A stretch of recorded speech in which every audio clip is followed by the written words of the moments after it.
mapagmahal na amaw.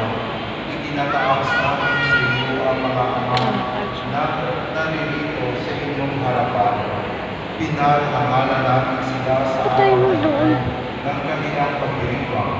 Gabayan niyo sila upang sila'y magiging mabubuting halimbawa sa kanilang pamilya at tahanan.